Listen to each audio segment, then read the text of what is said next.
بسم اللہ الرحمن الرحیم۔ السلام علیکم۔ اللہ تعالیٰ نے مسلمانوں کو بعض چھوٹی چیزوں میں بڑی برکت عطا کی ہے۔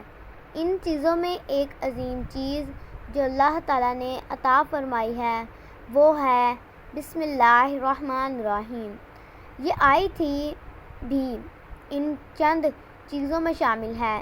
اس آیت کے ذریعے اللہ تعالیٰ کی غیبی مدد حاصل ہوتی ہے۔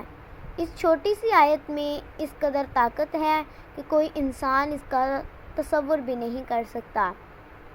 ہمارے پاس بسم اللہ الرحمن الرحیم جیسی طاقت ہونے کے باوجود اگر ہم مایوس ہوتے ہیں تو یہ بڑے افسوس کی بات ہے۔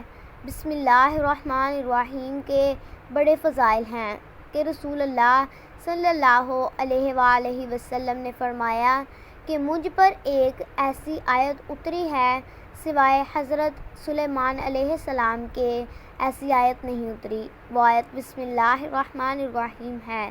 حضرت جابر رضی اللہ تعالیٰ عنہ فرماتے ہیں کہ جب یہ آیت اتری تو بادل مشرق کی طرف چھٹ گئے، ہوائیں ساکن ہو گئیں، سمندر ٹھہر گیا، جانوروں نے کان لگا لیے، شیاطین پر آسمان سے شعلے گرے۔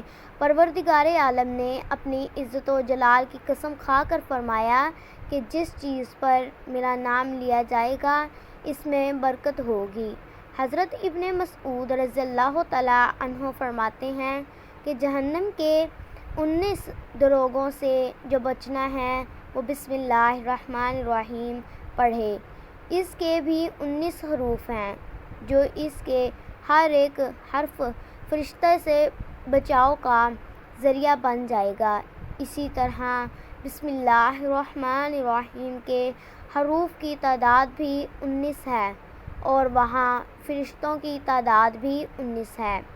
مسند احمد میں ہے حضرت صلی اللہ علیہ وآلہ وسلم کی سواری جو حضور کے پیچھے صحابی سواری پر سوار تھے، ان کا بیان ہے کہ حضور اکرم صلی اللہ علیہ وآلہ وسلم کی اونٹنی پھسلی تو میں نے کہا شیطان کا ستیہ ناس ہو۔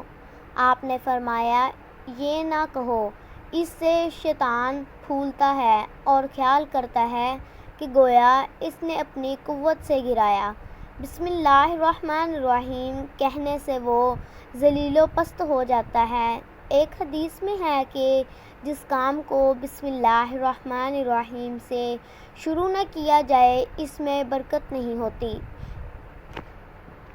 ہمیں ہر کام بسم اللہ پڑھ کر کرنا چاہیے۔